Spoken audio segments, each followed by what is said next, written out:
Rajkot civil હોસ્પિટલમાં દવાની અછતનો મુદ્દો અને ધારાસભ્ય અને રોગી કલ્યાણ સમિતિના સભ્ય ડોક્ટર દર્શિતા શાહે નિવેદન આપ્યું.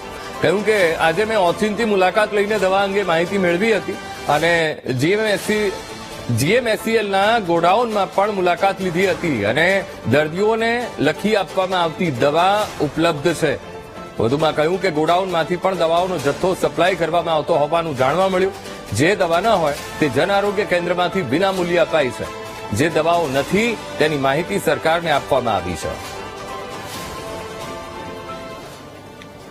એમાં જે 4 દવા લખેલી છે એ તમામનો સ્ટોક અત્યારે સિવિલ હોસ્પિટલ ખાતે પણ ઉપલબ્ધ જ છે.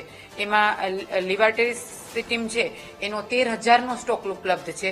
સ્પાયરોનોલેક્ટોન છે એનો 12,000નો સ્ટોક ઉપલબ્ધ છે. ટેનાલીગ્રીટન છે એનો 1,000નો સ્ટોક ઉપલબ્ધ છે અને સાલ્બ્યુટામોલ સિરપ છે એનો 30નો સ્ટોક ઉપલબ્ધ છે. જે રીતે થેલેસેમિયાના દર્દીઓ માટેની દવાની જરૂરિયાત છે એ પ્રમાણે એનો સ્ટોક માટેની ઉપર રજૂઆત કરી દીધી છે. જીએમએસસીએલ દ્વારા પણ એની રજૂઆત કરી દીધી છે. સરકારશ્રીમાંથી જેવો સ્ટોક ઉપલબ્ધ થશે એટલે તુરંત જ તમામ જગ્યાએ એનું વિતરણ કરવામાં